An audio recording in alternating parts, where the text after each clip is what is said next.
A high-level team of government officials this morning met with the people of Region 6, East Berbice Quarantine, in the government's first Meet the Public engagement in that region.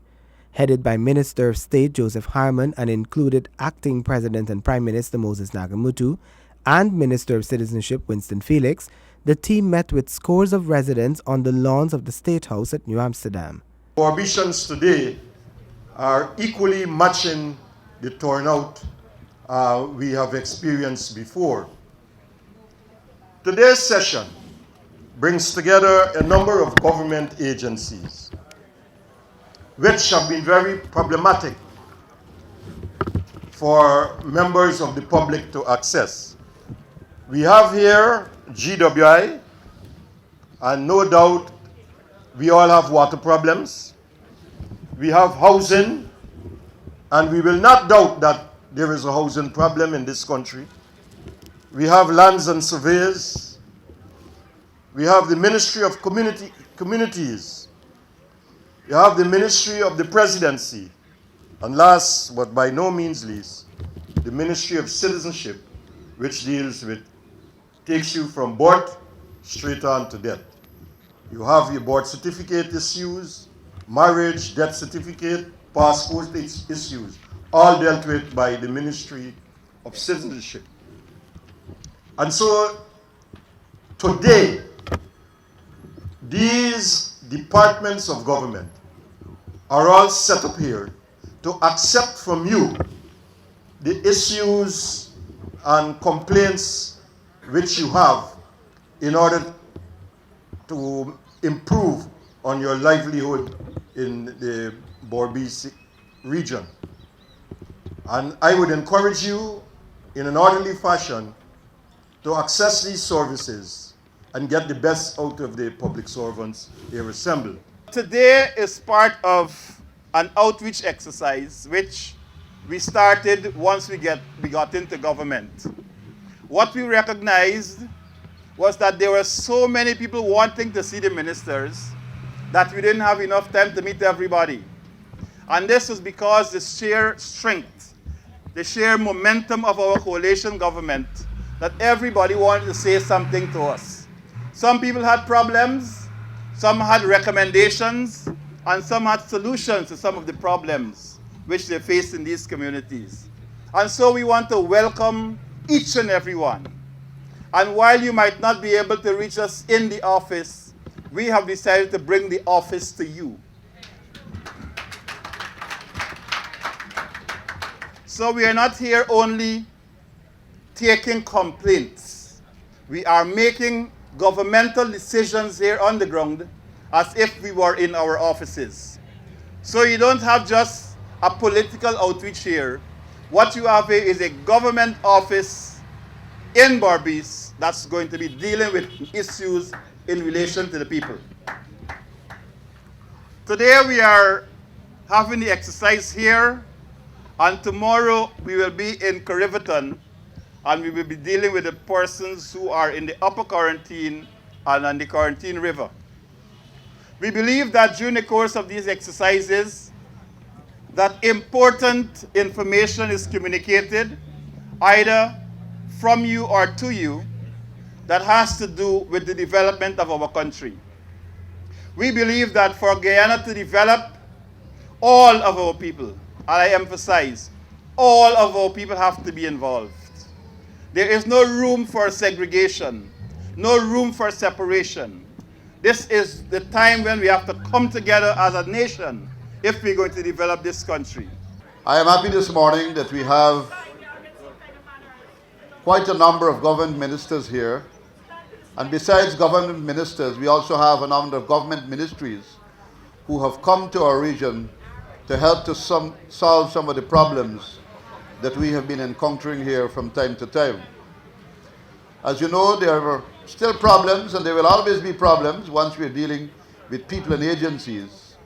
And I know for a fact that many people have come to me from time to time to deal with issues relating to NIS, issues relating to GPL, GWI, and some of the other agencies that are offering services within our region. Ministry of Housing, Ministry of Citizenship, and all the others. So you have an opportunity this morning, and I'm glad that this presents itself to the residents here in our region to raise some of these issues, and hopefully we can have some of them solved on the spot, and others, if not solved today, will be solved in the not too distant future. So thank you all for coming out. I want you to feel free to raise your problems with the ministers of the government, and I also want to thank the ministers for coming out here to look at our problems. Thank you very much.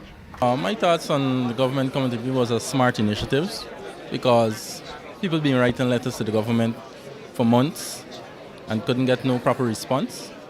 And there's one way that you could get a direct contact with whosoever that you was trying to get in contact with and put in the message forth. So I am here today to get to see Mr. Harmon, get my point clear and my views about what's taking place within the region and the regional boards and all these things. And that's basically it for the day. Some things happen so quickly that I never thought it would have done. I am here for my church, I'm here for justice of peace, I'm here for marriage officer. And all three has been dealt with expeditiously. And I'm very, very happy for these outreaches that are taking place. Well, it's very nice, and it shows as though they have interest and trying to have things straightened out. So I am happy about it. It just depends on what would be the result of it. I think it's a good initiative because we, the residents of New Amsterdam and tomorrow, we have serious concern with different problems. And today I think many of the person that came out had matters concerning issues affecting them solved. We are thankful for this gesture. And we hope that in the future, those who did not have a chance to come out today will be able to have situation dealt with sometime.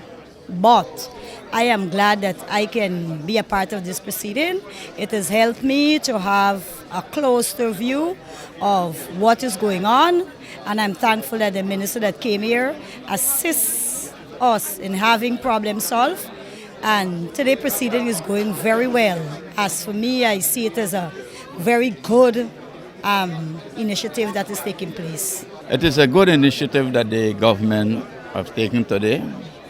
I do believe it is a stepping stone. And I would recommend further that you have meetings throughout this region, like on a monthly basis.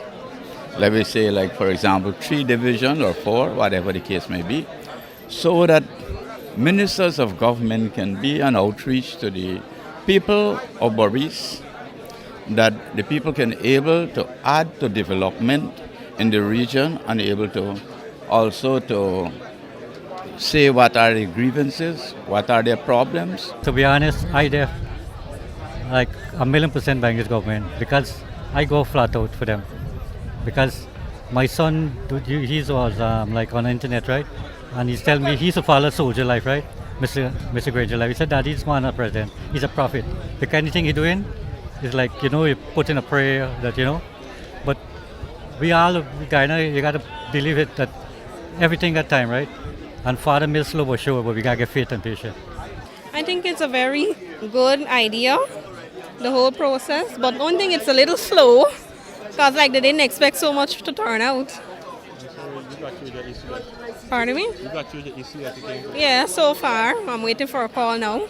Today, I believe it reinforces the feeling in people that governance means something in their lives.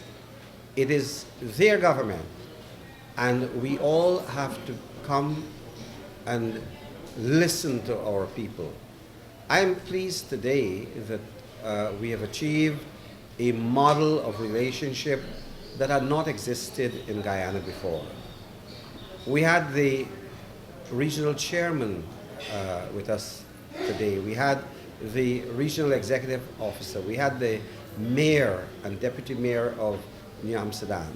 It is a model of cooperation and partnership among the central government, the regional government, and the municipal government.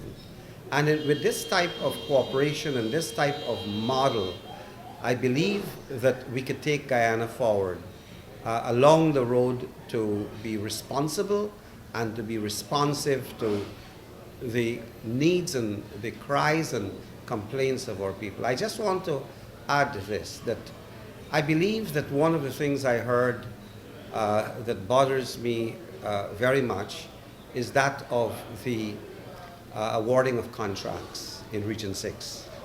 I've heard people come to me with some level of I would say, boldness and some level of courage, which I encourage.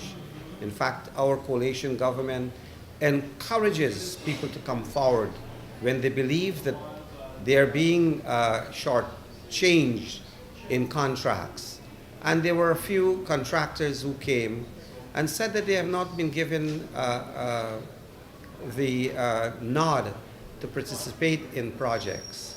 And I feel that the model that we used in the past is a flawed model of only going after the established contractors, the ones who they say had capacity and mobilization, and not looking at the smaller contractors, young people who want to have an opportunity to do something for their country, young people who deserve this opportunity, and they believe that there are things they can't explain to me that are happening in the bidding process that should not happen. So I want to take this opportunity to say this. The government of which I am a part, this coalition, APNU, AFC government, will have zero tolerance against corrupt practices. Zero tolerance where we believe that the contractors own the finances of this country.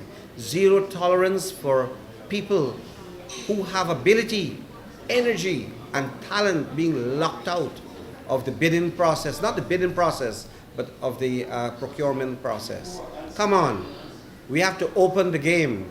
We have to open the opportunities for our people. And this, I believe, is something that I intend to report to Cabinet, that we address seriously, not only in Region 6, but also in all other regions, that people should not be locked out or unfairly treated when they bid for small contracts just because they didn't have a track record in the contracting process. Secondly, I believe that there are many small issues that are becoming major issues. For example, cattle farmers. Where do they go to graze their cattle? Where do they go to continue what we know had been a part of our life, which is dairy farming, domestic dairy farming? In Kanji, for example, there are a number of cattle farmers. They don't know where to take their cattle to. In the drought, they had to bring their cattle back into the villages, literally. And you have the stray catchers come after the cattle. And even in some areas, I received complaint today that Gaisuko is spraying the embankment of dams, so that even in those areas, not in the fields, not in the rice fields, not in the cane fields, on the dam, the embankment, that cattle cannot graze. So that people who have gained their livelihood over a number of years, they deserve to have zones set aside for pasturage so that they can take their cattle there. And I can tell you this, that the people who came to see me dealing with a problem of pasturage, they're not demanding, they're suggesting, they're saying, what about an area till the back of Kanji? What about the other area? Can we have a little piece of land? Can we grow grass? Can we get a place to put our cattle? And in a moment they're saying, well, in desperation, can you please keep the cattle, these people who do the ponging, the stray catchers, can you keep them away for a while until the weather changes and we can take our cattle back into the back dam? So there are certain things that we confront today that would touch the livelihood of people, and they're hurt by it, but at the same time they're not complaining, they're suggesting, They have now become partners in this process of finding better ways in which we can tackle our old problems. And so today, for us, is both a learning experience coming into what I call the west side of quarantine, to listen to so many Guyanese people. And I think that, frankly speaking, whether the people came from Rosal, or they came from Whim, or Bloomfield, or from Mara, or Highbury, they came here with a feeling that their complaints will not be dashed to the dust, that they would have sensitive ears to listen to them.